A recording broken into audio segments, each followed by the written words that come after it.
So hello students, मेरा नाम है चैतन्य सत्यार्थ और अभी मैं हूँ currently second year students at IMS BHU। और आज हम लोग डिस्कस करने वाले हैं chapter the plant growth and development. तो इस चैप्टर में सबसे पहले हम क्या डिस्कस करेंगे कि प्लांट का ग्रोथ जो है वो किन फैक्टर्स पे डिपेंड करता है। बेसिकली प्लांट में जो हार्मोन्स हैं उन पे पहले बात की जाएगी। उससे पहले हम लोग जानेंगे बेसिकली ग्रोथ क्या होता है, ग्रोथ के क्या क्या फेजेज होते हैं। फिर डिफरेंशिएशन, डी डिफरेंशिएशन, रीडिफरेंशिएशन के बारे में जानेंगे। फिर प्लांट के डेवलपमेंट के वेरियस स्टेजेस के बारे में जानेंगे और फिर जो प्लांट ग्रोथ रेगुलेटर जो कि प्लांट हार्मोन्स है उसके बारे में जानेंगे। ठीक है, सो लेट्स स्टार्ट। तो सबसे पहले पहली लाइन पे आते हैं। So you have already studied that the organization of the in a flowering plant in chapter 5, जो कि हम anatomy of flowering plants में ठीक है देख चुके हैं। Have you ever thought where and how the structures like root, stem, leaves, flowers, fruits and seeds arise? कहाँ से ये लोग arise करते हैं? ठीक है, हम एक सीड को जब सो करते हैं, एक सीड को जब बीज को बोते हैं, उससे सारी चीजें निकलती हैं। कैसे निकलती हैं? ठीक है, and that too in an orderly sequence. You are by now aware of the terms seeds, seedling, plantlet and mature plant. ये चीज हम जानते हैं। सीड क्या होता है? जो बीज होता है वो सीड होता है। सीडलिंग क्या होता है? जब सीड से जो पहला पहला पौधा निकलता है इसमें एक दो लीफ होता है, लीफ नहीं होता है, बस उसका स्टेम होता है और इस टाइप से होता है, उसको सीडलिंग कहा जाता है। उसके बाद प्लांटलेट, जब उसमें छोटा छोटा दो चार पत्तियां होती हैं, छोटा सा पौधा होता है, उसको प्लांटलेट कहते हैं। और उसके बाद mature plant. Then you have also seen that trees continue to increase in height and girth over a period of time. However, leaves, flowers, and fruits of the same tree not only have limited dimensions but also appear and fall periodically and sometime repeatedly.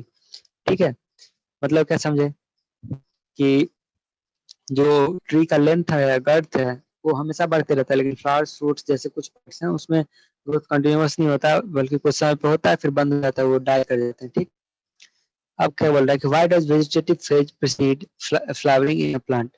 All plant organs are made up of variety of tissues. ठीक, all plant organs are made up of variety। अब ये पूछ रहा है कि why does the vegetative phase precede in a flowering plant? यानी कि vegetative phase होता है, उसका रिप्रोडक्टिव फेज होता है, उसका एक्सेनेसेंट फेज होता है कोई प्लांट में। सबसे पहले वेजिटेटिव फेज क्यों होता है? इसका कारण है कि वेजिटेटिव फेज के कारण प्लांट इतना अमाउंट ऑफ एनर्जी और स्टोर्ड फूड जमा कर लेगा जिससे कि रिप्रोडक्शन के बाद जो उसका सीड होगा उसमें इनफ अमाउंट ऑफ एनर्जी हो जो कि उसको प्लांट को इनिशियली ग्रो करने के लिए हेड स्टार्ट दे दे। ठीक, all plants organs are made up of a variety of tissues. Is there any relationship between the structure of a cell, tissue or an organ and the function they perform? ठीक है, ये पूछ रहा है कि होता है, बिल्कुल होता है।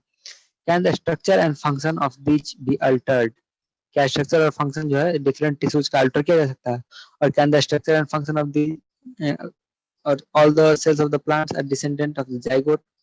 जितना भी सेल है प्लांट में या कोई भी एनिमल में वो जाइगोट से ही बनता है। The question is then why and how do the different structural and functional attribute, ये कैसे होता है? वो डिफरेंट पार्ट कैसे बना लेते हैं एक ही जाइगोट से निकले हुए? ठीक है, development is the sum of two processes, growth and differentiation. Development is the sum of two processes, growth and differentiation. To begin with, it is essential and sufficient to know that the development of a mature plant from zygote follows a precise and highly ordered succession of events. ठीक है, to begin with, it is essential and sufficient to know that the development of a mature plant from zygote follows a precise and highly ordered succession of events. During this process, a complex body organization is formed that produces roots, leaves, branches, flowers, fruits, and seeds, and eventually they die. ठीक है, यानी कि जो zygote से सारी चीजें धीरे धीरे कॉम्प्लेक्स प्रोसेस के थ्रू बनती हैं और सारी अलग अलग चीजें बनती जाती है। The first step in the process of plant growth is the seed germination. The seed germinates when the favorable conditions for growth exist in the environment. In the absence of such favorable conditions, the seeds do not germinate and goes into a period of suspended growth और rest. ठीक है, जैसे कि जब favourable condition होती है seed grow करता है, लेकिन जब फेवरेबल कंडीशन नहीं होता है सीड ग्रो नहीं करता है। Once favorable conditions return, the seeds resume metabolic activities and growth takes place. जब अगर ऐसा नहीं होता है, मतलब क्या होता है, कभी फेवरेबल कंडीशन नहीं हो सीड की जर्मिनेट के लिए तो सीड डोरमेंट स्टेज में चला जाता है, वैसे ही करा रहता है जब तक कि उसको फिर से फेवरेबल कंडीशन नहीं मिले, और जब फिर से मिलेगा तो फिर से जर्मिनेट कर जाएगा। In this chapter, you shall also study some of the factors which govern and control these developmental processes. These factors are both intrinsic and extrinsic to the plants.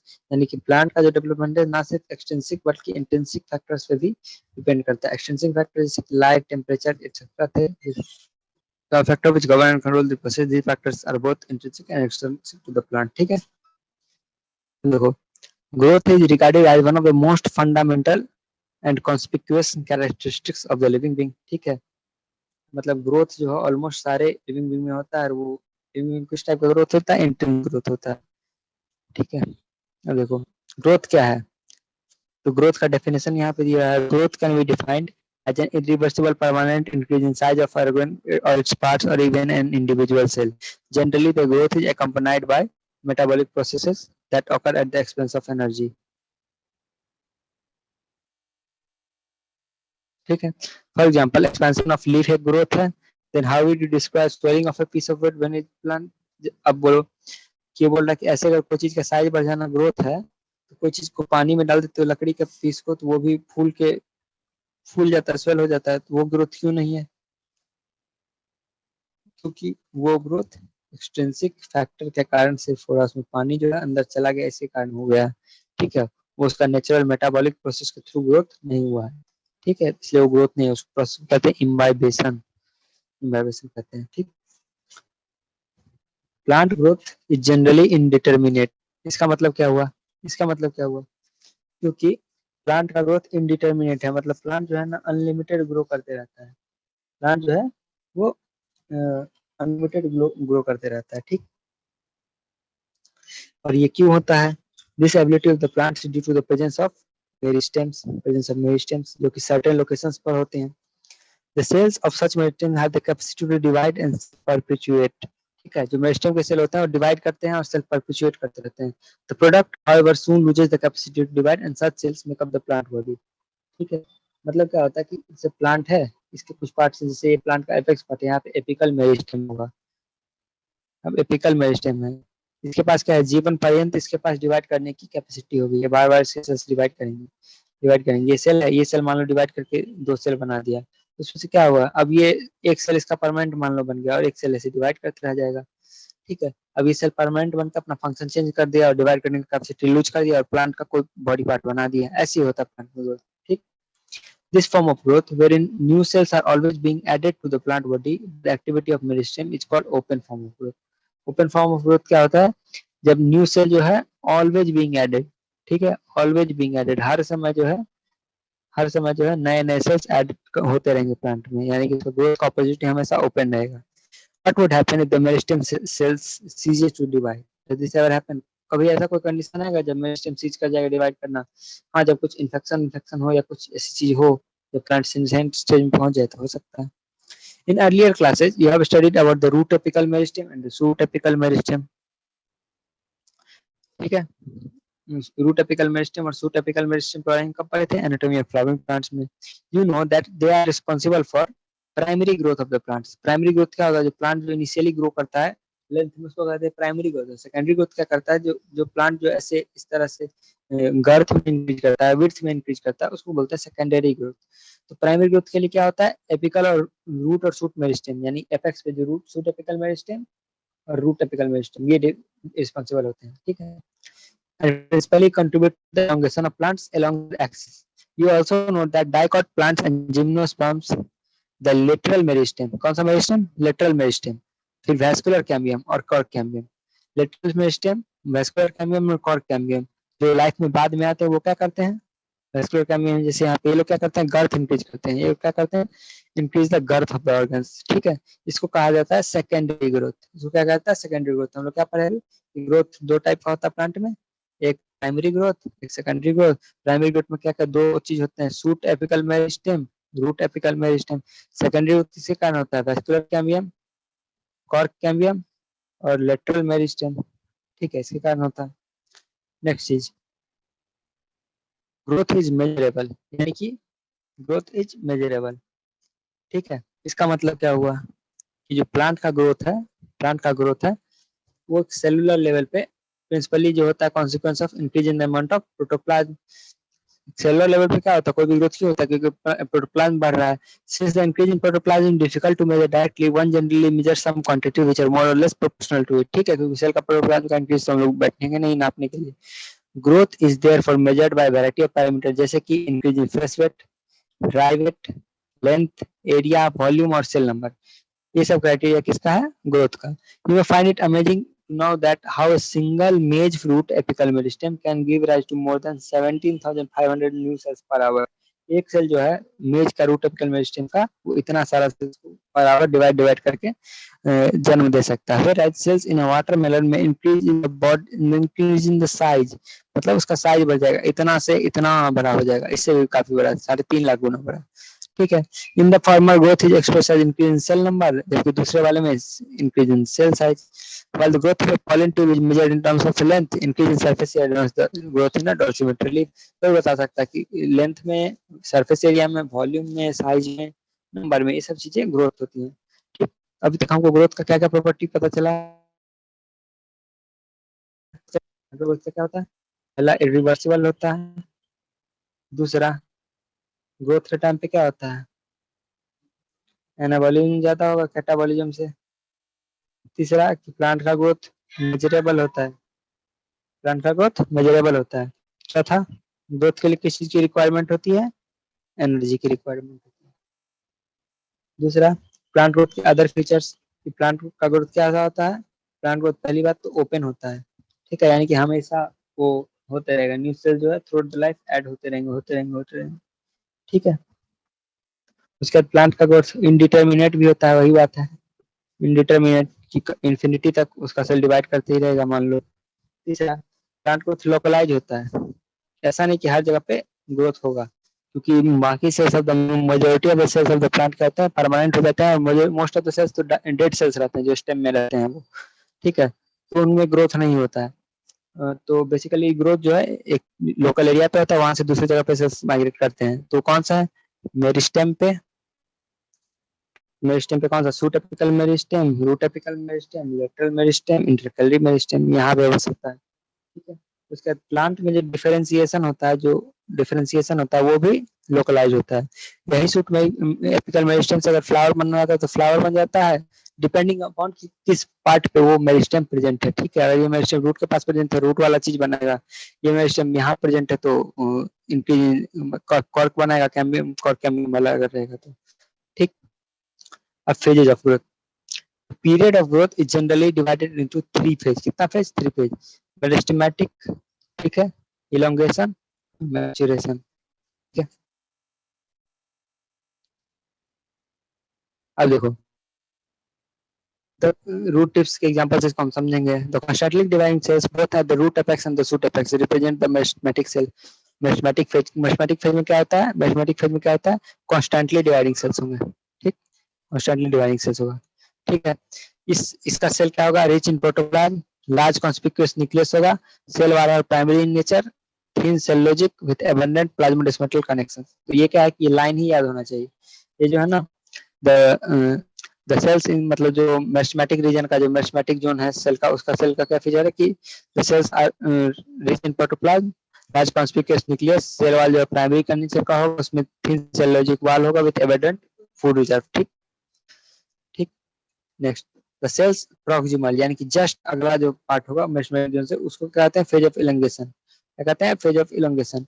Increase वैक्यूलेशन, उसमें ज्यादा वैक्यूल्स होंगे, cell का enlargement हो, और new cell wall का deposition होगा, new cell wall का deposition होगा। ठीक है, इस फेज में। तो ये दोनों, इस सबको अलग से क्या करना है कि इस बुक में से साइड में जगह है, यहाँ पे लिख लेना है कि मेरिस्टेमेटिक फेज का क्या क्या है फीचर, दूसरा कि इलोंगेशन फेज का क्या क्या है फीचर, तीसरा क्या है कि मैच्योरेशन फेज का क्या क्या है। जैसे कि मेरिस्टेमेटिक फेज का फीचर है कि पहला रिच इन साइटोप्लाज्म होगा, दूसरा लार्ज न्यूक्लियस होगा मेरिस्टेमेटिक का। ठीक है, राइटिंग गंदी है पर मैंने लिखना। तो सेल वाल क्या होगा, प्राइमरी नेचर का होगा, थिन होगा, सेल्यूलोजिक होगा। ठीक है, एबंडेंट प्लाज्मोडेस्माटा का कनेक्शन होगा, और कोई भी इंटरसेलुलर स्पेस नहीं होगा, मतलब सेल्स आपस में चिपके रहेंगे, वो बहुत रैपिडली सेल्स डिवाइड कर रहे हैं तो आपस में चिपके रहेंगे, ठीक है। उसके बाद इसका एक एनसी रेशियो होता है, न्यूक्लियस अपॉन साइटोप्लाज्म रेशियो, बहुत ही हाई होता है, ठीक है, हाई होता है क्योंकि सेल का साइज बहुत छोटा होता है, उसमें न्यूक्लियस बड़ा होता है, ठीक।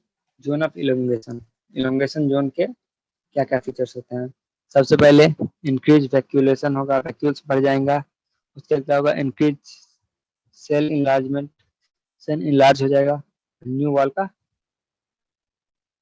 डिपोजिशन हो जाएगा। अब और आगे आओगे और अवे फ्रॉम द एपेक्स, जैसे कि इस फोटो में ना ये एपेक्स ये है, एपेक्स ये है, ये वाला एपेक्स है, और ये इधर से तुम आगे आओगे इधर, तो ये होगा मैथमेटिक फेज, इधर हो जाएगा मान लो कि ये कुछ इलोंगेशन फेज, इधर कुछ हो जाएगा मैच्योरेशन फेज, ठीक। उसको क्या बोलते हैं, further away, further away from the sex that is more proximal to the phase of elongation lies the portion of axis which is undergoing the phase of maturation. Cells of this zone attain their maximal size in terms of wall thickening and proteomic modifications. Most of the tissue and cell types you studied in early classes represent this type. यानी कि most of the cells of the plant ये होते हैं permanent cells, maturation phase में होते हैं, वो mature हो गए होते हैं। अब ग्रोथ का रेट के बारे में बात करेंगे। The increase growth per unit time, उसको क्या कहा जाता है, ग्रोथ रेट, यानी ग्रोथ पर यूनिट टाइम को क्या बोलते हैं, growth rate. The rate of growth can be expressed mathematically. An organism or a part of organism can produce more cells in a variety of ways. क्या क्या veg होता है, पहला arithmetic वाला, ठीक है, अरिथमेटिक वाला, दूसरा जियोमेट्रिक वाला, तीसरा लॉगरिथमिक वाला, ठीक है। तो मतलब क्या होता है कि अरिथमेटिक फेज में एक सेल से मान लो बन गया 2 सेल, लेकिन उस 2 सेल में से क्या होगा, एक सेल परमानेंट हो जाएगा और एक सेल डिवाइड करते रहेगा, फिर उसमें से फिर से जो एक सेल डिवाइड कर रहा है फिर से वो 2 से बनाएगा, ऐसे मतलब करके एक से बनेगा 2, अब 2 में से एक बंद हो जाएगा, 2 से बन जाएगा 3, 3 से बन जाएगा 4, क्योंकि 3 में से फिर 2 मतलब देखो ऐसे होगा कि एक सेल है, इससे 2 सेल बना, अब ये सेल डिवाइड नहीं करेगा, वैसे ही सेल डिवाइड करके फिर से 2 सेल बनाया, तो यहाँ पे नेट कितना हो गया, 3 सेल, फिर इसमें से एक नहीं डिवाइड करेगा, यही डिवाइड करेगा, ये 2 सेल बना रहे, यहाँ पे नेट सेल कितना हो गया, 4 सेल, ऐसे 1 के बाद 2 सेल, 3 सेल, 4 सेल ऐसे बढ़ती है, उसको क्या होता है arithmetic.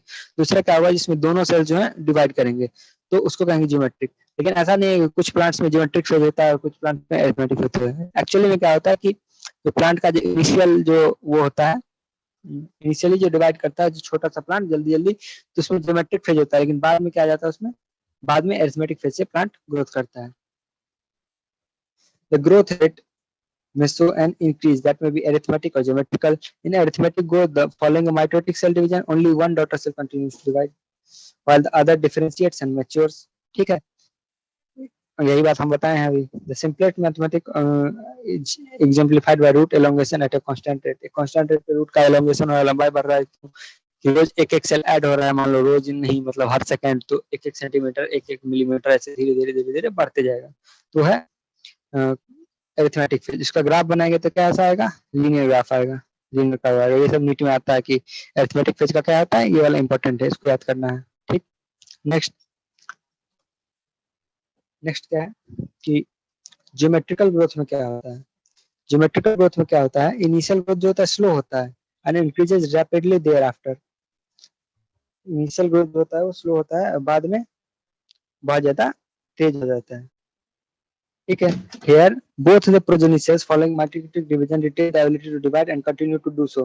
However, with limited nutrient supply, the growth slows down, leading to stationary. शुरू में क्या होता है कि कम सेल्स होते हैं, तो अगर 2 से 4 होगा, 4 से 8 ही होगा मान लो, तो पहले 1 घंटे बाद मान लो 2 सेल हो गया, 2 घंटे बाद 4 सेल हो गया, तीसरे घंटे में 8 सेल हो गया, तो क्या शुरू में धीरे धीरे बढ़ रहा है। लेकिन अब मान लो कि इसका जब 100 सेल हो गया, फिर अगले घंटे में 200 सेल हो गया, उसके अगले घंटे में 400 सेल हो गया, तो बीच ऐसा फेज आएगा। लेकिन बाद में क्या होगा कि उस प्लांट के बाद इतना न्यूट्रिएंट सप्लाई नहीं आएगा कि सारे सेल्स एक साथ डिवाइड कर सके, तो फिर क्या आएगा उसमें, स्टेशनरी फेज आ जाएगा। कौन सा फेज आ जाएगा, स्टेशनरी फेज आ जाएगा। अब इसका ग्राफ बनाएंगे तो कैसा ग्राफ आएगा, सिग्मॉइड या फिर एस कर्व आएगा, ठीक है, ठीक है, वही है। और इसका एक्सप्रेशन क्या, इसका एक्सप्रेशन भी याद करना होता है कि इसका expression weight is equal to डब्ल्यू not e to the power r t, यानी exponential graph e to the power r t है। इसका क्या है, लेंथ और our initial length plus r into t, rate of growth into time, ठीक है।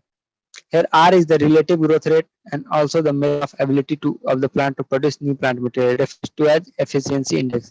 इस वाले फार्मूला में जो R है उसको क्या बोलते हैं, एफिशिएंसी इंडेक्स, ये सारी जो वर्ड्स है ना ये सब आते हैं नीट में, इसको क्या बोलते हैं, efficiency index. Hence the final wait depends on the initial size, यानी कि फाइनल वेट W का पावर ही तो है। अगर शुरू में तुम 1 सेल 2 सेल से शुरू किए हो तो 10 घंटे बाद क्या होगा, 2 4 टू द पावर 10 हो जाएगा, यानी 1024 सेल्स हो जाएंगे। लेकिन इनिशियली तुम्हारा 100 सेल से शुरू हुआ है तो 100 टू द पावर 10 हो जाएगा 10 घंटे बाद सेल्स, यानी कि 10,000 सेल्स हो जाएंगे। तो इनिशियल सेल्स जो है उस पर डिपेंड करता है। ये तो नहीं है कि जो हम 2 सेल्स लिए थे तो 1024 सेल्स बने, तो 100 सेल लिए तो 1024 और 100 उसमें एक्स्ट्रा सेल्स बन जाएंगे, ऐसा नहीं है, इनिशियल पे डिपेंड करता है। अब देखो, quantitative comparison with the growth can be measured in two ways. दो टाइप से ग्रोथ जो हुआ ना उसको मेजर, ग्रोथ रेट को मेजर कर सकते हैं। पहला एब्सोल्यूट ग्रोथ रेट और दूसरा रिलेटिव ग्रोथ रेट। पहला एब्सोल्यूट ग्रोथ रेट, दूसरा रिलेटिव ग्रोथ रेट। एब्सोल्यूट में क्या होता है कि कितना बढ़ा हम उस पर डिपेंड करता है, जैसे कि ये 5 सेंटीमीटर स्क्वायर का लिफ्ट था, इसमें 5 सेंटीमीटर बढ़ गया तो कितना हो गया, 10 सेंटीमीटर का, तो इसका एब्सोल्यूट ग्रोथ रेट कितना है, 5 सेंटीमीटर स्क्वायर। इसका क्या है, ये 50 था, ये भी इतना समय के बाद 55 हो गया, इसका भी एब्सोल्यूट कितना है, 5। लेकिन ये लिफ्ट लग रहा है कि बहुत बड़ा हो गया, ये लिफ्ट लग रहा है कि नहीं उतना ही है, थोड़ा सा तो बढ़ा है। तो इस चीज को मेजर करने के लिए जिसमें इनिशियल से कंपैरिजन कर परसेंटेज के टर्म में या फिर रेशियो के टर्म में कितना बढ़ा है उसको क्या बोलते हैं, रिलेटिव ग्रोथ रेट। क्या बोलते हैं, रिलेटिव ग्रोथ रेट। ठीक है, तो अब देखो इसका रिलेटिव ग्रोथ रेट क्या है, 100%, यानी डायरेक्ट दुगना साइज होगा। लेकिन इसका क्या है, इसका बस 10% साइज बढ़ा है, इसका सिर्फ 10% साइज बढ़ा है। ठीक, वही चीज है, देख लो समझ लो। नेक्स्ट चीज, कंडीशंस फॉर ग्रोथ। ठीक है, कंडीशंस फॉर ग्रोथ। तो ग्रोथ के लिए जो कंडीशंस चाहिए, ठीक है, तो क्या क्या कंडीशन चाहिए, 4 चीजें चाहिए, वाटर, ऑक्सीजन, न्यूट्रिएंट्स और एक टेम्परेचर होता है जो कि कहीं लिखा होगा। ठीक है, टेम्परेचर, 4 चीज होता है बेसिकली। ठीक है, 4 चीजें होती हैं, वाटर, न्यूट्रिएंट, ऑक्सीजन और टेम्परेचर। तो प्लांट, तो ऑक्सीजन की जरूरत होता है, प्लांट जो ग्रो करता है साइज में by the cell enlargement. Cell enlargement के लिए क्या चाहिए, वाटर चाहिए। सेल इनलार्जमेंट के लिए क्या चाहिए, सेल में पानी भरेगा तभी तो इसका प्रोटोप्लाज्म बढ़ेगा और सेल फ्रेजिलिटी शो करेगा। अब फ्रेजिलिटी ऑफ सेल से क्या होता है, एक्सटेंशन होकर ग्रोथ करता है, यानी कि जो जैसे ना से प्लांट्स में हमारे बॉडी में भी क्या होता है कि जैसे पेरिकार्डियम है, उसमें तुम्हारा कोई भी बीमारी हो गया इसके कारण उसमें फ्लूइड भर गया, पेरिकार्डियल फ्यूजन हो गया, तो क्या होगा ना, धीरे धीरे धीरे धीरे धीरे वो एक्सपैंड करने लगेगा, पेरिकार्डियम अपना साइज बढ़ा लेगा और धीरे धीरे क्या होगा उसमें और ज्यादा पानी आने लगेगा। तो कोई चीज पे जब ऐसे ही प्लांट में जब प्रेशर पड़ता है तो और ग्रो करने लगता है उसका वो। ठीक, thus plant growth and further development is intimately linked to the water status of the plant.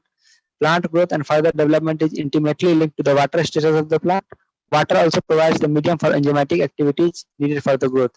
Oxygen helps in realizing metabolic energy essential for growth activities. Oxygen क्या करता है, metabolic energy essential for growth activities. Nutrients are required by plants for the synthesis of protoplasm and act as sources of energy. ठीक, water के बारे में जान लिए। अब ऑक्सीजन का क्या काम होता है, ऑक्सीजन एनर्जी के लिए यूज होता है, क्योंकि जो एनर्जी है ग्रोथ के लिए, सेल डिवीजन के लिए, वो कहाँ से मिलेगा, उसके लिए एनर्जी के लिए ऑक्सीजन का जरूरत है। नेक्स्ट, न्यूट्रिएंट्स जो है वो required by the plant for synthesis of protoplasm and act as a source of energy. Nutrients भी चाहिए उसको, क्योंकि उसी से तो कार्बन, हाइड्रोजन, ऑक्सीजन, नाइट्रोजन, यही सब तो कंपाउंड से अपने सेल के अंदर वो सेलुलोज, स्टार्च, प्रोटीन्स वगैरह वगैरह बनाएगा, वो बढ़ेगा। तीसरा चीज न्यूट्रिएंट चाहिए। चौथा कि ऑप्टिमम टेम्परेचर चाहिए। क्यों चाहिए, क्योंकि देखो यहाँ पे क्या लिखा है कि एंजाइमेटिक एक्टिविटी होता है, उसी के थ्रू ग्रोथ होता है। अब एंजाइम्स तुम जानते हो कि एक स्पेसिफिक पीएच और टेम्परेचर पे ही वर्क करते हैं, एक स्पेसिफिक पीएच, स्पेसिफिक पीएच और टेम्परेचर पे ही काम करते हैं। ठीक, तो उसके लिए टेम्परेचर भी जो है बहुत जरूरी होता है। जैसे ठंडी के टाइम पे क्या होता है, प्लांट ग्रोथ स्लो हो जाता है। ठीक, और कुछ ऐसे प्लांट जो कोल्ड रीजन में पाए जाते हैं उनका कोल्ड में ही वो गर्मी में सर्वाइव नहीं कर पाएंगे। ठीक है, तो इसीलिए प्लांट के लिए एक ऑप्टिमम टेम्परेचर चाहिए। उसके अलावा एनवायरमेंटल सिग्नल जैसे कि लाइट और gravity also effect certain phase of growth. Light कैसे करता है, वो देखो बचपन में एक एक्सपेरिमेंट करते थे कि प्लांट को रख दिया अंधेरे रूम में, इधर खिड़की से थोड़ी सी रोशनी आई तो प्लांट इधर ही चला जाता था। ठीक है, सूर्य सनलाइट की तरफ, ताकि ज्यादा फूड प्रोड्यूस कर सके। तो लाइट से भी ग्रोथ के कुछ फेजेज इफेक्ट होते हैं। दूसरा ग्रेविटी से, जैसे अगर यहाँ पे है ना कोई प्लांट को तुम ऐसे सीड को ऐसे टेढ़ा करके रख दो, मान लो सीड ऐसे है, इसके यहाँ से रूट निकलेगा, यहाँ पे शूट निकलेगा, यहाँ पे कोलियोराइजा है, यहाँ पे कोलियोप्टाइल है, कोलियोप्टाइल है, तो क्या होगा कि इधर से, लेकिन तुम लेटा दोगे अगर प्लांट को, तो ऐसा नहीं कि ऐसा प्लांट बन जाएगा और इधर से रूट नहीं, वो ऐसे रूट निकलेगा लेकिन वो फिर इधर नीचे की तरफ चला जाएगा और इस रूट हमेशा ऐसे ऊपर की तरफ चला जाएगा। तो ग्रेविटी पे भी डिपेंड करता है प्लांट का ग्रोथ, ठीक है, किस डायरेक्शन से ग्रेविटी लग रही है, ठीक है। Next, differentiation, dedifferentiation and redifferentiation. अब देखो ये क्या होता है, cells derived from the root apical meristem and shoot apical meristem. जो सेल्स जो रूट और शूट के एपिकल मेरिस्टेम पे होते हैं वो डिफरेंट और मैच्योर करता है स्पेसिफिक फंक्शन के लिए। अब जब कोई भी सेल मैच्योर हो जाता है, डिवाइडेड सेल जो है, एक सेल ऐसे एक सेल से दो सेल बना और ये सेल आगे से डिवाइड करना बंद कर देगा, स्पेसिफिक फंक्शन परफॉर्म करने लग जाएगा, उस प्रोसेस क्या बोलते हैं, डिफरेंशिएशन यानी मैच्योरेशन, ठीक। ड्यूरिंग डिफरेंशिएशन क्या क्या होता है, मेजर स्ट्रक्चरल चेंज होगा उसके सेल वॉल में और प्रोटोप्लाज्म में, ठीक है। जैसे कि ट्रैकियरी एलिमेंट बनाने के लिए सेल जो है अपना प्रोटोप्लाज्म में खो के खुद को डेड सेल बना लेगा ताकि वो ट्रैकियरी एलिमेंट बन पाए, ठीक है। उसके अलावा ट्रैकियरी एलिमेंट बनाने के लिए उसके अंदर स्ट्रॉन्ग इलास्टिक इंटरसेलुलोसिस, ये मतलब फीचर ऐसे ही बताया हुआ है, ठीक है, जिससे कि वाटर लॉन्ग डिस्टेंस तक जा सके, ठीक। अब देखो नेक्स्ट क्या है, प्लांट में एक और फेनोमेना होता है, वो क्या होता है, डी डिफरेंशिएशन। मान लो कि प्लांट का सेल जो है डिफरेंशिएट हो गया, मैच्योरेशन हो गया, स्पेसिफिक फंक्शन परफॉर्म कर रहा है, लेकिन कोई कारण से प्लांट को अपना साइज या ग्रोथ करने का जरूरत पड़ गया, तो जरूरत पड़ने पे क्या होगा कि वो सेल में कुछ ऐसा फिर से चेंज हो जाएगा जिसके कारण प्लांट जो है वो सेल जो है फिर से डिवाइड करने का कैपेसिटी वापस प्राप्त कर लेगा और फिर से डिवाइड करने लगेगा। इस प्रोसेस को क्या कहते हैं, the living differentiated cells that by now have lost the capacity to divide can regain कर लेगा, ठीक है, कैपेसिटी टू डिवाइड। इस फिनोमेना को कहते हैं डी डिफरेंशिएशन, ठीक है। जैसे कि हमारा एपिकल मेरिस्टेम था, ऐसे ग्रोथ में बन गया, अब यहाँ का जो सेल है वो क्या होगा, डी डिफरेंशिएट होकर इंटरकैलरी मेरिस्टेम बना लेगा और इधर से लेटरल ग्रोथ करवाने लगेगा, इस तरह से, ठीक है। इसको क्या बोलते हैं, D differentiation. Next, D differentiated tissue से जो सेल्स डिवाइड करेंगे, इससे अब इससे मान लो कॉर्क कैम्बियम था, अब इससे कॉर्क बन जाएगा ना, कॉर्क तो फिर से परमानेंट हो गया। कॉर्क कैम्बियम देखो, पहले तो इससे नॉर्मल प्लांट से कॉर्क कैम्बियम बना, ये कॉर्क बनाया, लेटरल ग्रोथ करवाया, अब फिर उस कॉर्क कैम्बियम का सेल जब डिवाइड करेगा तो क्या बन जाएगा, फिर से कॉर्क बन जाएगा, फिर से कॉर्क बन जाएगा, और कॉर्क से डिवाइड करना बंद कर देगा, तो फिर से जो डिवाइड करना बंद कर देंगे तो उस प्रोसेस पे होंगे रीडिफरेंशिएशन, क्या बोलेंगे, रीडिफरेंशिएशन, ठीक है। Next, in the section 13.1.1 we have mentioned that growth in plants is open, that is, it can be indeterminate or determinate. Now we may say that even differentiation in plants is open because the cells and tissue arising out from the same meristem have different structure at maturity. The final structure at maturity is determined by the location of the cell within, ठीक है। यानी कि same meristem से जो cell निकलेगा उसका different structure हो सकता है एट मैच्योरिटी। जैसे कि कोई प्लांट है, एपिकल मेरिस्टेम से ही फ्लावर भी बन सकता है, फ्रूट भी, ये मतलब फ्लावर से तो फ्रूट बनेगा, फ्लावर भी बन सकता है, लीफ भी बन सकता है, स्टेम भी बन सकता है, तो वो डिपेंड करता है कि वो कहाँ पे है, सेम टाइप का मेरिस्टेम से। For example, cell position away from the root apical meristem different as root cap cell while those push to the periphery मेरी मैच्योर एज एपिडर्मिस, ठीक है, ये लाइन याद कर लो।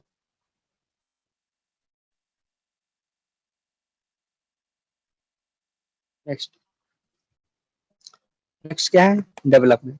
तो डेवलपमेंट बेसिकली क्या होता है, डेवलपमेंट बेसिकली क्या होता है,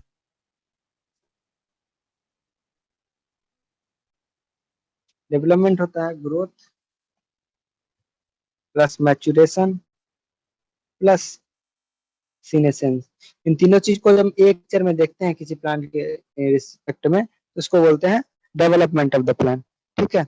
development is a term that includes all changes that an organism goes through it's life cycle, ठीक है, फ्रॉम जर्मिनेशन टू सीनेसेंस, ठीक है। तो जर्मिनेशन टू सीनेसेंस में क्या क्या आएगा, ग्रोथ, मैच्योरेशन और सीनेसेंस, ये तीन चीजें आएंगी। The diagrammatic representation of sequence of the process constitute the developmental of a cell of higher plant is given in figure 1.3.8, ठीक है। अब देखो क्या क्या होता है, जैसे मेरिस्टेमेटिक सेल है, ग्रो किया और ग्रो किया, फिर डिफरेंशिएट किया, फिर मैच्योरेट किया, अब मैच्योर सेल है। अब यहाँ पे फिर से यहाँ पे दो टाइप के सेल है, कुछ सेल मैच्योरेशन में चले गए, कुछ सेल फिर से दोबारा डिवाइड किए, फिर से इस फेज में है, फिर से दोबारा डिवाइड किए, और लास्ट में जाके प्लांट का सीनेसेंस हो जाएगा, प्लांट मर जाएगा, ठीक, वही चीज होता है। Next, plants follow different pathways in difference to environment और फेजेज ऑफ लाइफ, ठीक है। डिफरेंट प्लांट जो है डिफरेंट टाइप से एनवायरनमेंट से रिएक्ट करते हैं अपने ग्रोथ। इस एबिलिटी को क्या कहते हैं, इस एबिलिटी को क्या कहते हैं, प्लास्टिसिटी, ठीक है, इस एबिलिटी को क्या कहते हैं, प्लास्टिसिटी। जैसे कि प्लास्टिसिटी का एग्जांपल क्या है, मतलब प्लास्टिसिटी मतलब क्या होता है कि जब प्लांट को डिफरेंट इन्वायरमेंट में सेम प्लांट को रखा जाए या फिर ग्रोथ डिफरेंट ग्रोथ के फेज में वो सेम प्लांट का सेम पार्ट जो है डिफरेंट डिफरेंट टाइप का शेप या स्ट्रक्चर ले सकता है, उसको कहते हैं प्लास्टिसिटी। जैसे कि हेट्रोफिली इन कॉटन, कोरिएंडर और लार्कस्पर। हेट्रोफिली इन कॉटन, कोरिएंडर और लार्कस्पर, इसमें क्या होता है कि अलग अलग जो मतलब जब छोटे प्लांट होते हैं लीफ का शेप जो होता है डिफरेंट होता है, और जब बड़े प्लांट हो जाते हैं उनमें लीफ का शेप डिफरेंट होता है। जैसे कि जुवेनाइल प्लांट में ऐसा लीफ होता है, एडल्ट प्लांट में ऐसा लीफ होता है। किसमें? कॉटन, कोरिएंडर और लार्कस्पर। कॉटन, कोरिएंडर और लार्कस्पर, ठीक है। Next next on the other hand कुछ ऐसे प्लांट होते हैं जिसके लीफ का शेप डिपेंड करता है कि वो एयर में है या फिर वाटर में है, एयर में है या फिर वाटर में है। जैसे कि बटर कप, बटर कप में हेटेरोफिलस डेवलपमेंट होता है कब? जब वाटर में होता है तो ऐसा लीफ होता है, टेस्टिल में होता है बटर कप का तो ऐसा होता है, ठीक, यही चीज है। Next, the growth, differentiation and developments are very closely related events in the life of a plant. Broadly, the development is considered as sum of growth and differentiation. Broadly क्या है जो डेवलपमेंट क्या होता है? सम of growth and differentiation.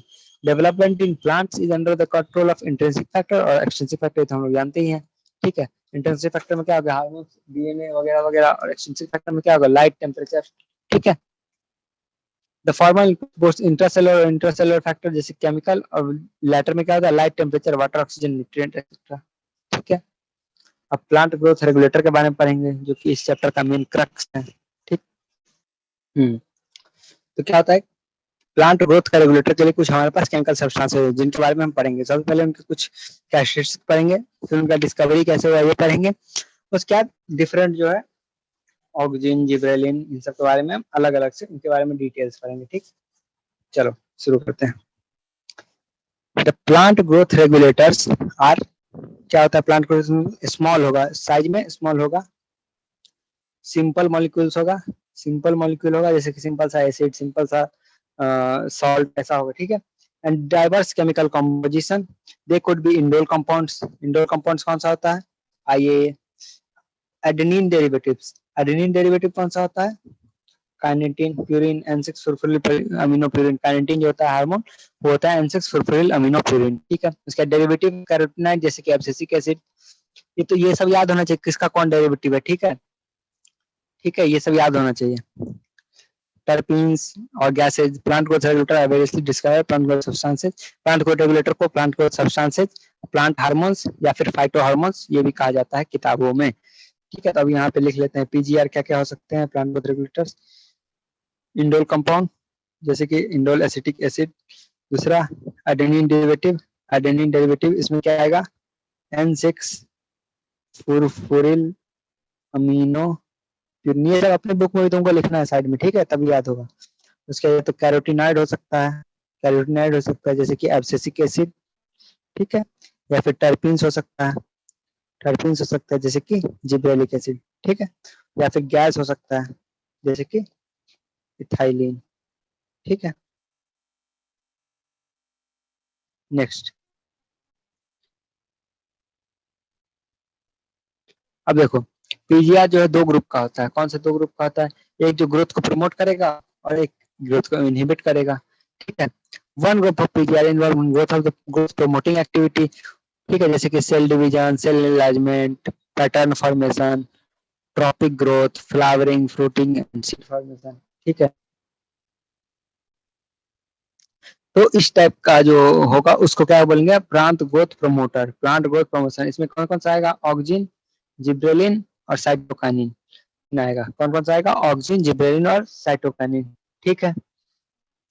Next, the PGR of the other group. Other group क्या होता है? Important role होता है वो वुंड और स्ट्रेस के कंडीशन में, जब प्लांट घायल हो जाए, प्लांट को काट दो या कुछ भी, या फिर स्ट्रेस हो गया एनवायरमेंटल, उसको अपना वो खाना बचाना, तब के कंडीशन में काम आएगा, ठीक है। उसको क्या बोलते हैं? उसको बोलते हैं plant growth inhibitor, plant growth inhibition. तो उसमें क्या आएगा? Abscisic acid. Plant growth inhibitor जो होता है उसमें एब्सिसिक एसिड। एक हार्मोन का पांचवा क्लास होता है, उसको क्या बोलते हैं? इथाइलिन। इथाइलिन जो होता है ना दोनों ग्रुप्स में आ जाता है। वो कुछ उसकी एक्टिविटीज ग्रोथ प्रमोटिंग होती है और कुछ क्या होती है? ग्रोथ इनहिबिटिंग होती है, लेकिन जो ज्यादातर उसका काम है वो ग्रोथ इनहिबिटर का ही है, ठीक है। बस वो सीड्स फ्रूट्स को पकाने में, फ्रूट्स को राइपन करने में उसका प्रोमोटर का काम होता है। अब देखो अगला कि डिस्कवरी कैसे हुआ। सबसे पहले क्या हुआ, इसको हम लोग जल्दी जल्दी करते हैं थोड़ा, कि ये उतना इम्पोर्टेंट रहा नहीं अब। जब चार्ल्स डार्विन था और उसका बेटा था फ्रांसिस डार्विन, वो क्या किया कि जो कोलियोप्टाइल है ना, जैसे इधर से लाइट आएगा, कैनरी ग्रास का कोलियोप्टाइल जो है, जिधर एक साइड से अगर अंधेरे कमरे में रख के एक साइड से लाइट दोगी तो उस साइड से मुड़ जाता है, उस साइड तक मुड़ जाता है। इसको क्या कहा जाता है, इस फेनोमेना को फोटोट्रॉपिज्म, यानी कि लाइट की तरफ movement, towards light, movement towards light, phototropism. Photo मतलब लाइट, ट्रॉपिज्म मतलब मूवमेंट। ठीक है। After a series of experiments, it was concluded that tip of coleoptiles was site of transmittable influence। जो टिप ऑफ कोलियोटाइल है वहां से कुछ ऐसा सब्सटेंस निकलता था जो कि इन्फ्लुएंस करता था प्लांट को, वो अपना बेंड कर दे। ठीक है, इस टाइम पे तो उसको क्या कहा गया, और बाद में पता चला कि वो कौन सा सब्सटेंस है, ऑक्सीजन। अब ऑक्सीजन को सबसे पहली बार आइसोलेट कौन किया था, आइसोलेट कौन किया था, एफडब्ल्यू बेंट। एफडब्ल्यू बेंट कहाँ से, ओट के सीलिंग से, ओट का जो सीलिंग था उससे आइसोलेट किया था। ठीक है। ओट का नाम क्या होता है, ओट का नाम क्या होता है, अवीना सेटाइवा। ठीक है, नेक्स्ट चीज, नेक्स्ट चीज उसके बाद क्या है कि एक प्लांट में बेकेन डिजीज होता था, पुलिस सीडलिंग डिजीज, राइस में, जापान में पाया जाता था। तो उसमें क्या हुआ कि इस डिजीज में जिबरेला फंगस जो है वो अटैक करता था। तो ई कुरुसोवा जो है ना रिपोर्ट किया कि जो ऐसा डिजीज डिजीज वाला जो राइस है ना, डिजीज वाले राइस को sterile filtrate of the function, मतलब ये वाला फंगस से अगर डिजीज फ्री प्लांट को जो है ना अगर ट्रीट करेंगे तो उस प्लांट में डिजीज हो जाएगा। ठीक है। तो मतलब वो जो फंगस है कुछ ऐसा सब्सटेंस रिलीज कर रहा है जिससे उसको ऐसा डिजीज हो जा रहा है। बाद में उस सब्सटेंस को क्या आइडेंटिफाई किया गया, एज जिबरेलिक एसिड। नेक्स्ट है स्कूक एंड मिलर, एफ स्कूक एंड उसके साथ उसके साथ ही था मिलर। ठीक है। वो क्या ऑब्जर्व किया कि इंटरनोडल, जो दो नोड्स के बीच में सेगमेंट होता है तो प्लांट है जैसे बैम्बू में, ये है इंटरनोडल सेगमेंट।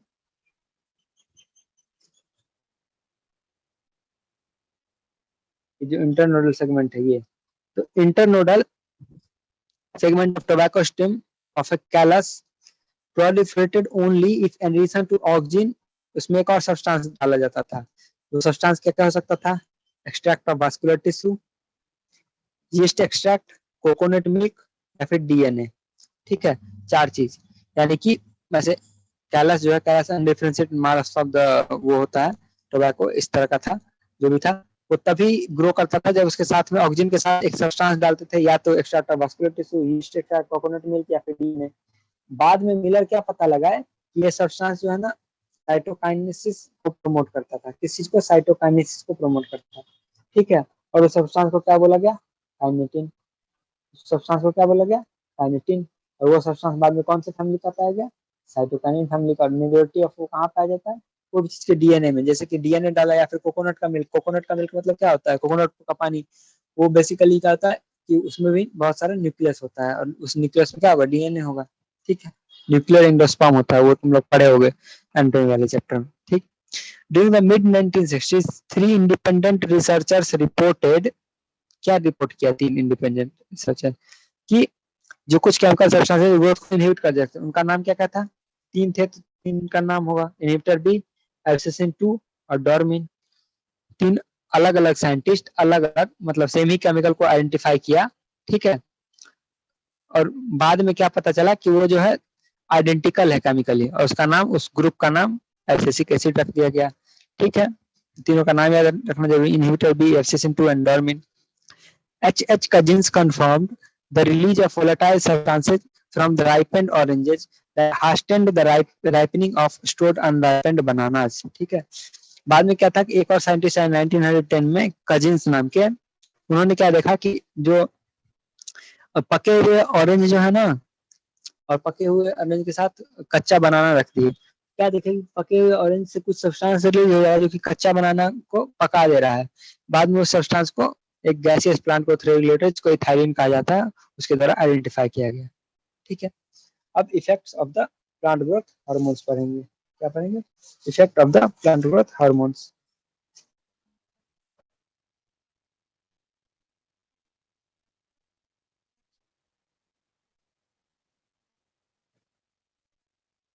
अब देखो, ये तो एनसीईआरटी का तुम लाइन टू लाइन पढ़ ही लेना इसका, लेकिन बेसिकली क्रक्स क्या है कि ऑक्सीजन है, सबसे पहले ऑक्सीजन के बारे में हम पढ़ेंगे। ऑक्सीजन में क्या है, ऑक्सीजन में कुछ ग्रुप्स होते हैं जैसे कि इंडोल एसिटिक एसिड वाले कंपाउंड्स और अदर नेचुरल और सिंथेटिक कंपाउंड्स के लिए हम यूज करते हैं ये। अब देखो ऑक्सीजन का कौन कौन सा होता है, ऑक्सीजन कौन कौन सा होता है इसमें नहीं दिया है किताब में। ऑक्सीजन अच्छा दिया है, तो ऑक्सीजन ऑक्सीजन कौन कौन सा होता है, या तो नेचुरल होगा या सिंथेटिक होगा। तो नेचुरल कौन सा होगा, आई ए और आई बी ए, नेचुरल है प्लांट से प्राप्त किया गया। इसके अलावा एन ए नेथिलिन एसिटिक एसिड और 2,4-D 2,4-D 2-क्लोराइड एसिटिक एसिड, ये जो है ये सिंथेटिक ऑक्सीजन है।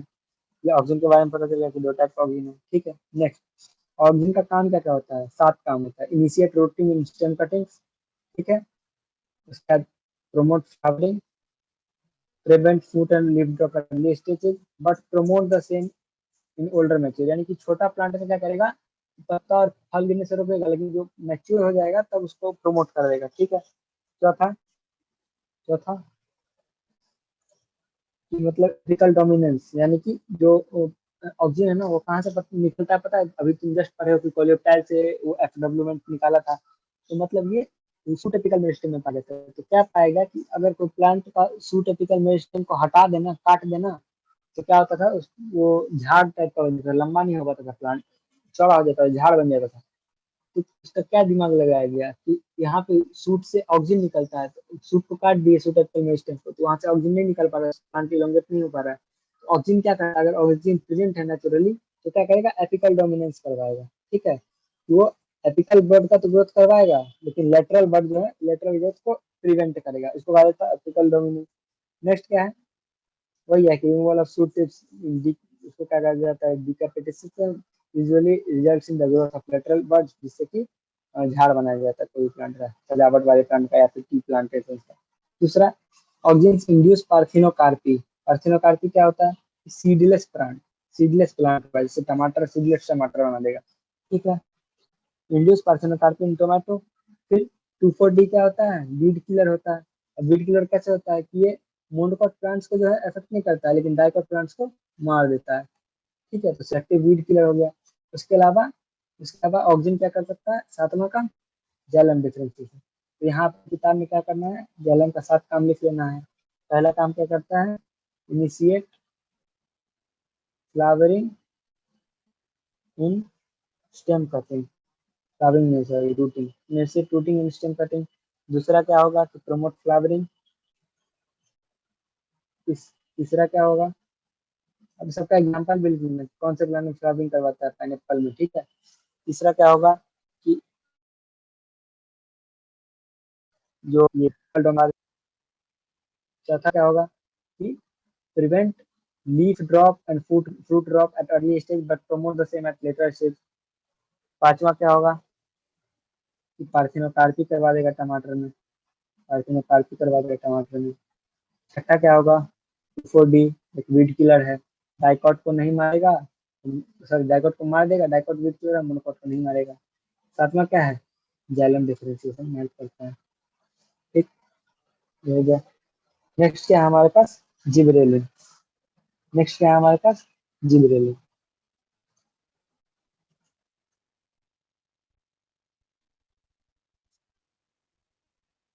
जिबरेलिन क्या होता है, एक दूसरा ग्रोथ प्रोमोटिंग सब्सटेंस होता है। डिफरेंट टाइप्स ऑफ जिबरेलिन, लगभग 100 के आसपास जिबरेलिन आइसोलेट किया गया है, जिसमें उनका नाम GA1 GA2 GA3 करके रख दिया गया है, ठीक है।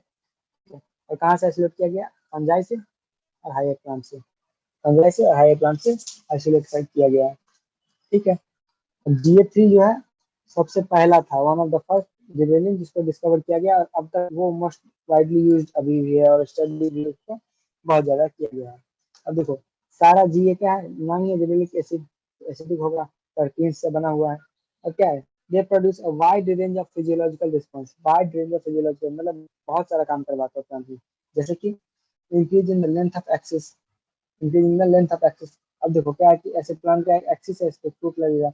अब ये एक्सिस लंबा हो जाएगा तो जाहिर सी बात है कि ज्यादा फ्रूट लगेगा, तो ग्रेप पे यूज किया जाता है, ग्रेप का लेंथ बढ़ाने में, जिससे ज्यादा ग्रेप हो, जिबरेलिन का यूज किया। दूसरा, एप्पल का जो होता है इलोंगेट लेंथ, लंबा और सुंदर सा एप्पल बनेगा, ठीक है। अच्छा सुंदर सा एप्पल बनेगा जो देखने में महंगा लगे, ज्यादा दाम मिलेगा, ठीक है। तो फ्रूट्स लाइक एप्पल को इलोंगेट करवाता है, ठीक है। दूसरा तीसरा क्या है, डिले करता है सेनेसेंस को। चौथा क्या है, चौथा क्या है, मतलब डिले करता है तो उससे क्या फायदा होता है कि फ्रूट जो है ट्री पे लॉन्गर टाइम तक रह सकता है, इसलिए मार्केट भी बढ़ जाए, ठीक है। ये नहीं कि मतलब अगर सेनेसेंस को डिले कर देगा तो क्या है, मतलब कि फ्रूट जल्दी नहीं गिरेगा, तो प्लांट पे 3 महीना 4 महीने के लिए फ्रूट लगा हुआ है तो गिर नहीं रहा है फ्रूट, तो ठीक है, आराम से प्लांट फार्मर धीरे धीरे बेचेगा। तीसरा, GA3 का क्या यूज कर सकता है, malting process in brewing industry. जो शराब बनाने में है उसमें क्या किया जाता है कि माल्टिंग से फर्मेंटेशन होता है, उस प्रोसेस को इनहेंस कर देता है, उसके लिए यूज किया जाता है। 4 चीज हमारे पास हो गया, ठीक है। अब 3 चीज और करना है, 7 चीज होता है क्योंकि सब में लगभग। शुगर केन, शुगर केन में होता है कार्बोहाइड्रेट, और शुगर केन पर जिब्रेलिन करवा दोगे तो क्या करेगा, इंक्रीज कर देगा लेंथ ऑफ स्टेम, इंक्रीज कर देगा, शुगर केन लंबा हो जाएगा, लंबा हो जाएगा तो ज्यादा प्रोड्यूस हो जाएगा।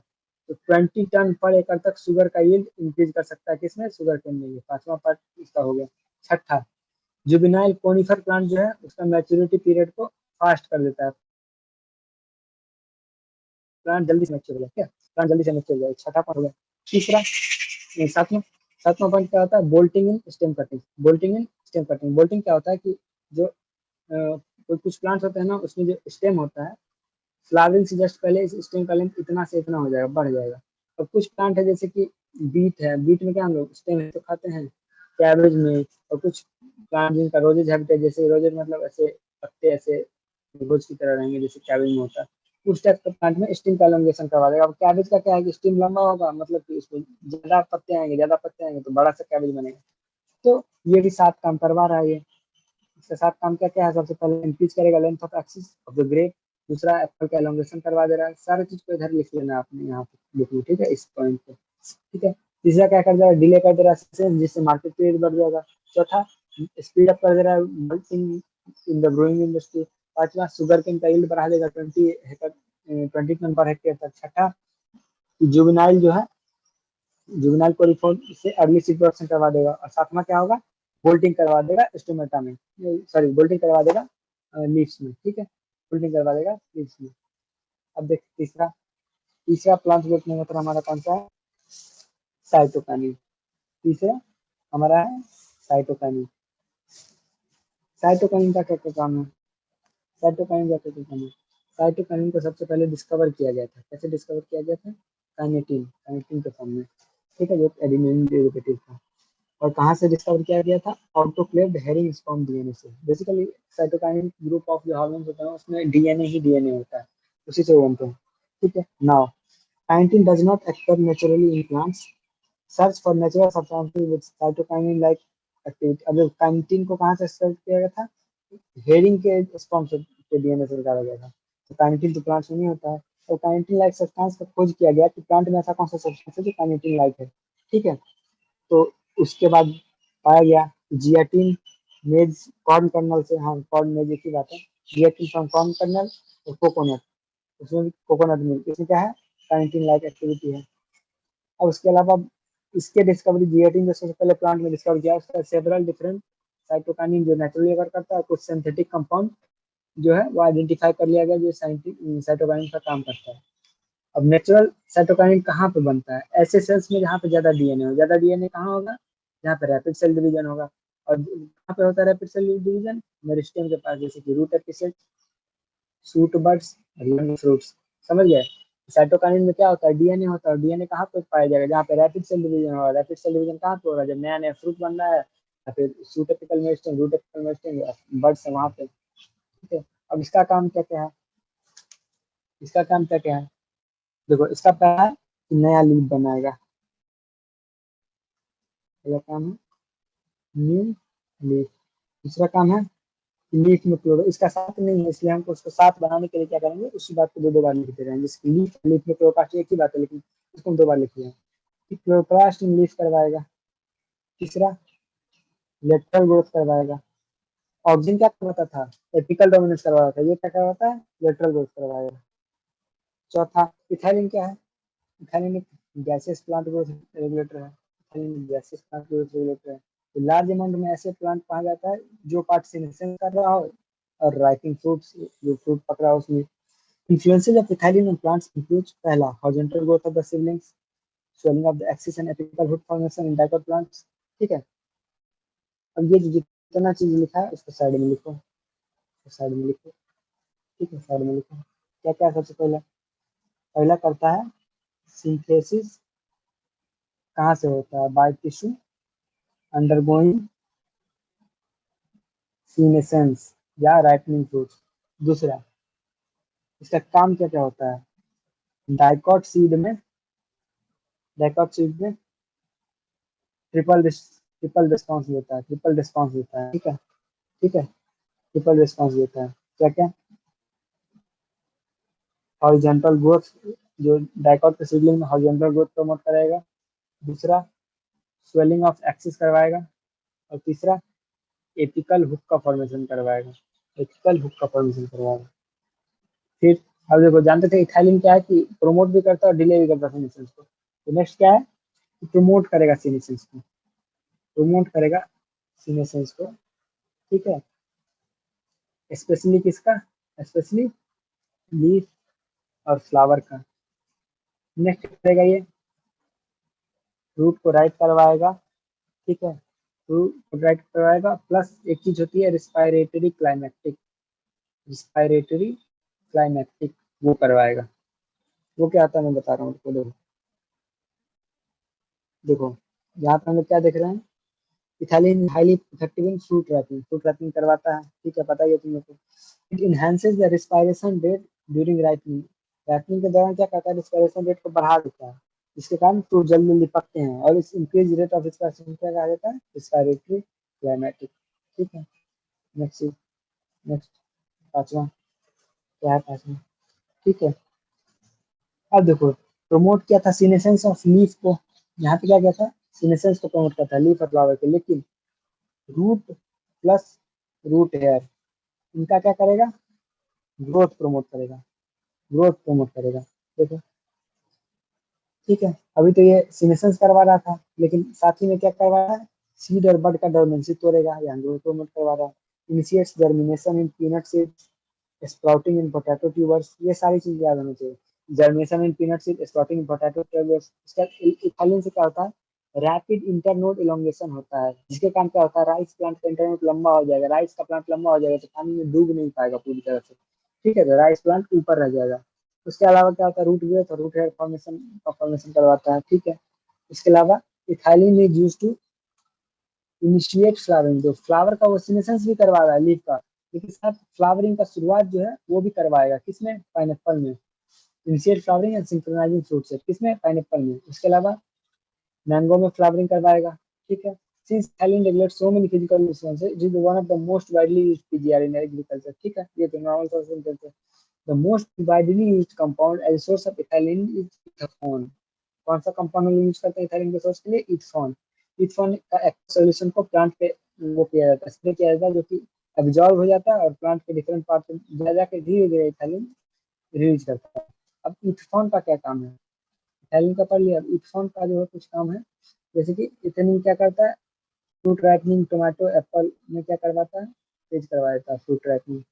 Next, accelerates absorption of flowers and fruits, flower और फ्रूट के सीनेसेंस को और टूटने को प्रमोट कर देता है। ठीक है, फ्रूट को जल्दी जल्दी राइट करवा देगा, उसके पेट से गिरा भी देगा। उसके अलावा इसके कारण क्या हो जाता है, जब फ्रूट जल्दी जल्दी टूट जाए उसके कारण क्या होता है, थिनिंग ऑफ कॉटन, चेरी और वालनट। ये सब चीज लाइन टू लाइन याद करने वाली है, मेरे पढ़ाने से तो एक बार में याद नहीं हो जाती, उसको 10 बार पढ़ोगे, अपने साइड में नोट्स बनाओगे तब। और नेक्स्ट, इसका एक लास्ट चीज क्या है कि फीमेलनेस इन कुकुम्बर को प्रमोट करता है। तो जो कुकुम्बर में ज्यादातर फीमेल प्लांट्स हो जाएंगे, आप ज्यादातर फीमेल प्लांट्स हो तो ज्यादा कुकुम्बर का यूज होगा। नेक्स्ट और लास्ट कौन सा है, एब्सिसिक एसिड। लास्ट कौन सा है, abscisic acid. As mentioned earlier, abscisic acid were discovered for its role of regulating abscission and डोर्मेंसी।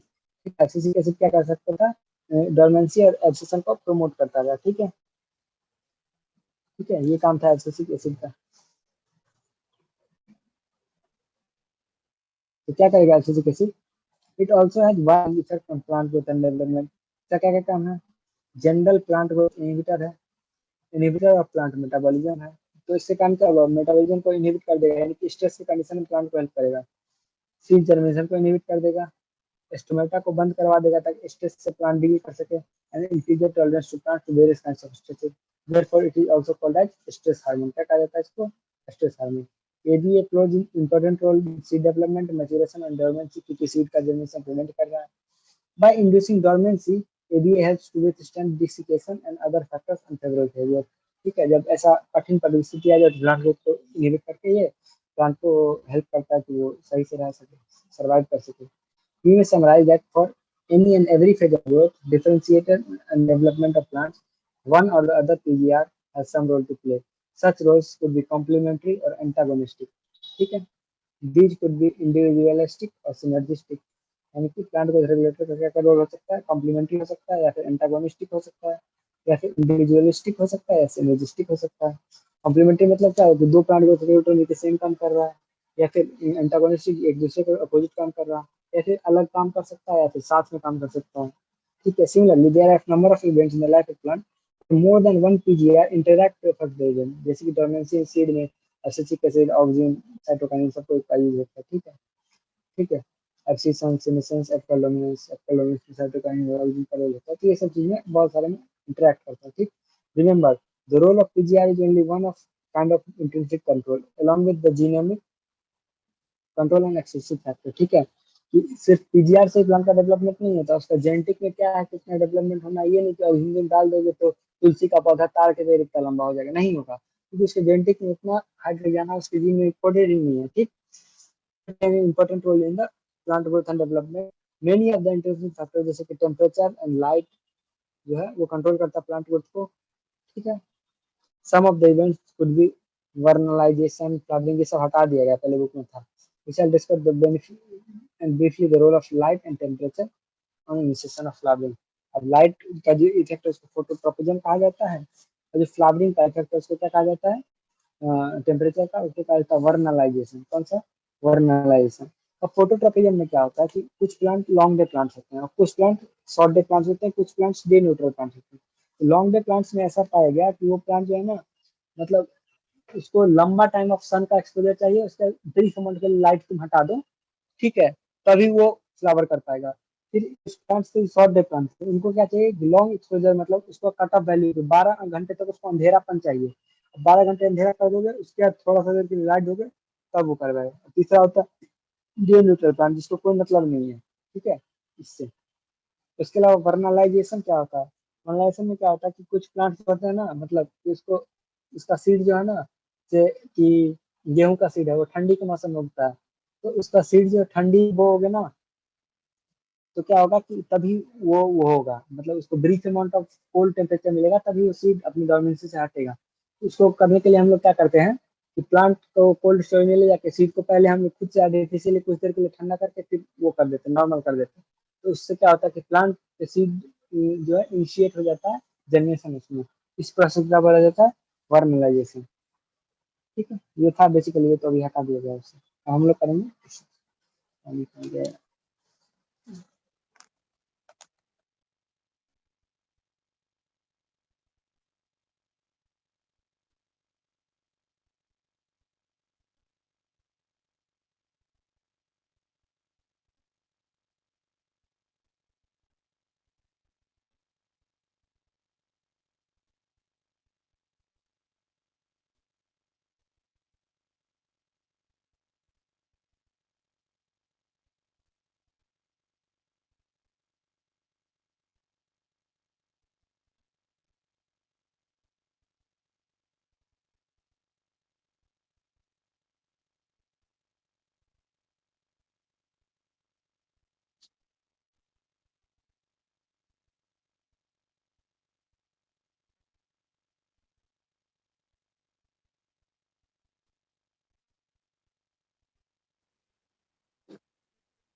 चलो शुरू करते हैं।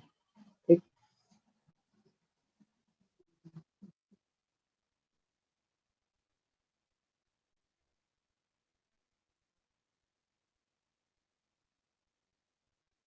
Define growth, differentiation, development dedifferentiation, redifferentiation, determinate growth and meristem and growth rate. तो growth क्या होता है? Growth क्या होता है? Increase in the, growth is defined as an increase in the number, size, ठीक है, उसके अलावा length, area, surface area, volume of a cell is known as growth. Differentiation क्या होता है? Differentiation is the process through which, differentiation is the process through which क्या होगा, the plant cells lose, मतलब सबसे पहले differentiation से क्या होगा? Differentiation is the process by which they change in the size, biochemistry and structure and function of the cell. इस किसी में size में, biochemistry, structure and function of the cell, and the cell lose the capacity to divide and start to perform a specific function, ठीक है, इसको कहते हैं differentiation। अब डी डिफरेंशिएशन क्या होता है? Dedifferentiation the process due to which the mature cells of the plants regain, regain क्या कर लेता है? The ability to divide again, it is known as dedifferentiation. Redifferentiation क्या होता है? री डिफरेंशिएशन, री डिफरेंशिएशन क्या होता है? When the D differentiated sales again turn into the mature cells, this process is known as redifferentiation, ठीक। Next क्या है? मेरिस्टेम। मेरिस्टेम क्या होता है? प्लांट का ऐसा पार्ट जिसके पास अनलिमिटेड ग्रो करने की कैपेसिटी हो, अनलिमिटेड डिवीजन होते रहे, उसको कहते हैं मेरिस्टेम, ठीक है। उसका ग्रोथ रेट क्या होता है? रेट ऑफ ग्रोथ, मतलब growth per unit time is called as growth rate, ठीक है। Why not any one parameter is good enough to demonstrate growth throughout the life of flowering plant? क्यों? क्योंकि flowering plant जो होता है ना, उसका डिफरेंट पार्ट्स होते हैं, डिफरेंट ऑर्गन्स होते हैं, different organs consist of different number of organ, जैसे कि रूट, स्टेम, लीफ, फ्लावर। अब सब जो है ना, different phase of life cycle में डिफरेंट पार्ट डिफरेंटली ग्रो करते हैं। जैसे कि रिप्रोडक्टिव फेज आएगा तो फ्लावर्स का ग्रोथ ज्यादा होगा, ठीक है, फ्लावर्स का ग्रोथ ज्यादा होगा। अब फ्लावर्स का ग्रोथ ज्यादा दिखाने के लिए फ्लावर्स का सरफेस एरिया देखना पड़ेगा। अब जब प्लांट छोटा रहेगा तो क्या होगा? Plant when the plant is small, उसका लेंथ ज्यादा बढ़ेगा। उसमें क्या है? लेंथ का इंक्रीज ज्यादा इंपॉर्टेंट है, लेंथ का इंक्रीज ज्यादा इंपॉर्टेंट है। तो इसीलिए एक पैरामीटर गुड और नहीं हो सकता है प्लांट के पूरे लाइफ तक उसके ग्रोथ को डिनोट करने के लिए। अब describe briefly arithmetic growth. It is type of growth in which क्या होता है? One cell divides into two cells by the mitosis, after which only one cell retains the capacity to divide in other matures। अब ये mature हो जाएगा, अब ये फिर से डिवाइड करेगा, इसमें से मैच्योर हो जाएगा, इसको कहते हैं अरिथमेटिक ग्रोथ। इस सेल का नंबर कैसे बढ़ेगा? 1 2, ये वाले यहाँ पे आ गया, तो 3 4 ऐसे बढ़ेगा। जियोमेट्रिक ग्रोथ, जियोमेट्रिक क्या होता है? इसमें कि बोथ द सेल जो होता है कैपेसिटी टू डिवाइड रखता है, 1 से 2 हो जाएगा, 2 से 4 हो जाएगा, 4 से 8 हो जाएगा, 8 से 16। इसका क्या फॉर्मूला होता है? W is equal W not e to the power r t. और इसका फॉर्मूला क्या होता है? L is equal to L nought plus r t. तो ये दोनों फॉर्मूला लिख देना, ग्राफ बना देना दोनों को, ठीक है। इसका ऐसा लीनियर ग्राफ होता है, इसका ऐसा सिग्मॉइड ग्राफ होता है। सिग्मॉइड ग्रोथ का वही बात है कि सिग्मॉइड ग्रोथ कब किसमें होता है? ज्योमेट्रिक में होता है। इसमें फेज होता है stationary phase, sorry lag phase, उसका log phase, stationary phase. Lag phase क्यों होता है? क्योंकि शुरू में कम नंबर ऑफ सेल्स होते हैं, धीरे धीरे बढ़ता है। उसके लॉग फेज होता है, इसमें सेल्स का नंबर रैपिडली बढ़ता है, तो इसका न्यूट्रिएंट का कमी होने लगता है, जिसके कारण वो आता है last phase, stationary phase. Absolute and relative growth rate. Absolute growth rate क्या होता है? कि जो फाइनल पैरामीटर है उसमें से बस इनिशियल को डिवाइड करके डिफरेंस ले रहे हैं और उसको इनिशियल से कंपेयर नहीं कर रहे हैं। लेकिन जब उसको इनिशियल से कंपेयर किया जाता है तो वो रिलेटिव ग्रोथ रेट होता है। नेक्स्ट क्या है? List 5 main groups of natural plant growth regulators. List क्या है? 5 main group: auxin, gibberellins, cytokinin, ethylene और एब्सिसिक एसिड, ठीक है। Right in note on discovery, physiological function, agriculture, horticulture, any one of them. इससे auxin का लिख सकते हो, ऑक्सीजन कहाँ से डिस्कवर किया गया था? तो FW उसको डिस्कवर किया था, ठीक है।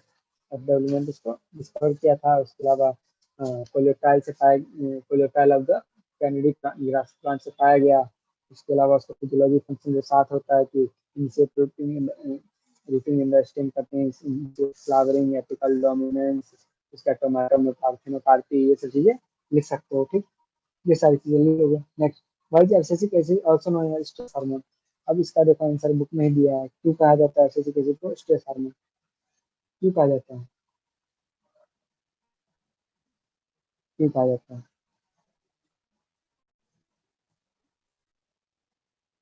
एबीए जो है उसकी ग्रोथ मेटाबॉलिज्म को कम कर देता है। Therefore by inducing dormancy the ABA helps the seeds to withstand desiccation and other factors unfavorable for growth. In most situations, ABA acts as antagonist of GA। ठीक है, इसलिए ABA को क्या कहा जाता है? Stress hormone. ठीक है, देखो ABA का क्या क्या फंक्शन है? ABA का क्या क्या फंक्शन है देखो इधर, कि सीड जनरेशन को इनहिबिट कर देगा, स्टोमेटा को क्लोज करवा देगा, एंड स्टोमेटा क्लोज हो जाएगा तो क्या होगा? प्लांट का हीट टॉलरेंस बढ़ जाएगा, प्लांट अपना वाटर लूज करके सूखेगा नहीं। ठीक है, इसी तरह से जो अपने फंक्शन से वेरियस काइंड ऑफ स्ट्रेस जो प्लांट को डील करने में हेल्प करता है, इसलिए क्या कहा जाता है? Stress hormone. ठीक है, क्या कहा जाता है? Stress hormone. Now both growth and differentiation in higher plants is open. इसका मतलब क्या हुआ? ये हम पढ़ाते टाइम बता चुके हैं। ओपन का मतलब हुआ कि जो डिपेंड नहीं करता है कि क्या होगा अभी। प्लांट ग्रोथ ओपन है, इसका मतलब क्या है कि जैसे कि प्लांट का ग्रोथ है तो जरूरी नहीं कि ये पार्ट है तो यहाँ पे ग्रोथ बंद हो जाएगा। यहाँ पे अगर चाहेगा, प्लांट को जरूरत महसूस होगा तो यहाँ का डी डिफरेंशिएशन होगा, फिर से प्लांट ग्रोथ करवाना होगा। दूसरा, डिफरेंशिएशन भी ओपन है। सेम सेल जो है ना, जैसे कि अब ये रूट का जो यहाँ का सेल है, रूट ऑफ स्टेम का सेल, अगर ये सेल पेरिफेरी में चला जाएगा तो एपिडर्मिस बना देगा, लेकिन अगर यहाँ पे पेरिफेरी में नहीं जा पाया, सेम यहाँ से डिवाइड होकर सेल निकला, ये भी और ये भी, लेकिन ये पेरिफेरी में चला गया तो एपिडर्मिस बना देगा, और ये यहाँ पे है बगल में तो कोलेप्टाइल बनाएगा। तो इसका मतलब क्या हुआ कि डिपेंड नहीं करता इनिशियली कहाँ से डिवाइड हो रहा है, उससे डिपेंड नहीं करता क्या बनेगा, तो डिपेंड करता है कि कहाँ जा रहा है वो सेल, उस पर डिपेंड करता है। इसलिए growth and differentiation both in open. ठीक है, अब next, a short day plant and a long day plant can produce can flower simultaneously in a given place। ठीक है, क्यों? एक शॉर्ट डे प्लांट को क्या होता है कि एक मिनिमम अमाउंट ऑफ मैक्स वो चाहिए, सनलाइट का एब्सेंस चाहिए। ठीक है, उसके बाद ही फ्लावर कर पाएगा। और लॉन्ग डे प्लांट को क्या चाहिए? उतना अमाउंट ऑफ लाइट चाहिए। अब मान लो एक प्लांट है, उसको 8 आवर का वो चाहिए, 8 आवर का अंधेरा चाहिए। एक प्लांट है, इसको 11 आवर का लाइट चाहिए, जो कि लॉन्ग डे प्लांट है। अब ऐसा दिन आएगा जिसमें कि 9 घंटे का वो है, 9 घंटे का रात है।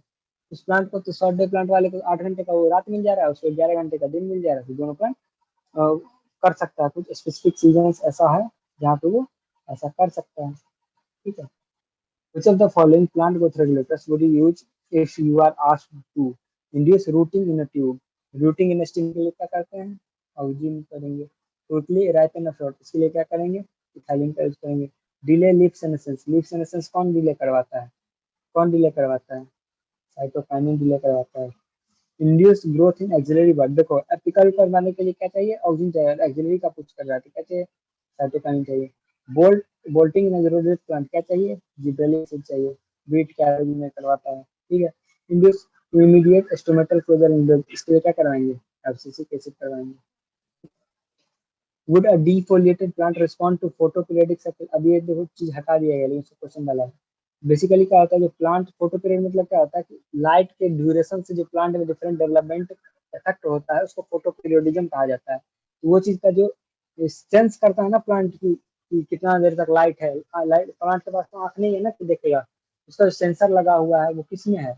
सेंस करने का ऑर्गन प्लांट का लीफ ही है। तो एक डिफोलेटेड प्लांट जो है वो नहीं कर सकता है रिस्पॉन्ड फोटोपीरियोडिज्म को, क्योंकि उसके पास लीफ नहीं है तो वो सेंस नहीं कर पाएगा। Next, what would be expected to happen if GA3 is applied to rice seedling? अब जिब्रेलिक एसिड को राइस के सीडलिंग में डालोगे तो क्या होगा? उसका जर्मिनेशन बंद हो जाएगा। ठीक है, जर्मिनेशन, अरे यार एब्सिसिक एसिड से होता है, सुनो। GA3 को राइस सीडलिंग में दोगे, राइस सीडलिंग में क्या दोगे? तो GA3 का क्या काम करता है कि जो है वो ग्रोथ करवाएगा राइस के सीडलिंग का, उसका जो कोलेप्टाइल है बहुत लॉन्ग, जल्दी जल्दी इलोंगेट कर जाएगा। दूसरा, डिवाइडिंग सेल्स स्टॉप डिफरेंशिएटिंग, अगर डिवाइडिंग सेल डिफरेंशिएट करना बंद कर देगा तो मास ऑफ अनडिफरेंशिएटेड सेल्स, जिसको कहा जाता है कैलस, वो बन जाएगा। जैसे ह्यूमंस में क्या होता है ना, जब सेल्स डिफरेंशिएट करना बंद कर देते हैं और वो डिवाइड करते रहते हैं तो कैंसर बन जाता है। उसी वजह से प्लांट का कैंसर हो जाएगा। Rotten fruit gives mix with unripe fruit. अब देखो अनराइप फ्रूट्स जो है ना वो के साथ सड़ा हुआ फ्रूट डाल दिए तो क्या होगा कि जल्दी जल्दी जो है वो अनराइप फ्रूट्स पकने लगेगा, क्योंकि सीनेसेंट से क्या निकलता है, इथाइलिन गैस रिलीज होता है। इथाइलिन गैस करेगा उसको जल्दी जल्दी राइट करवा देगा। You forget to add cytokinin to the culture media. अगर साइटोकाइनिन को नहीं डालोगे तो क्या होगा, सेल का जो डिवीजन कम हो जाएगा, सेल का डिवीजन कम होगा तो ग्रोथ कम हो जाएगा। ठीक है, तो आज के लिए इतना ही, थैंक यू।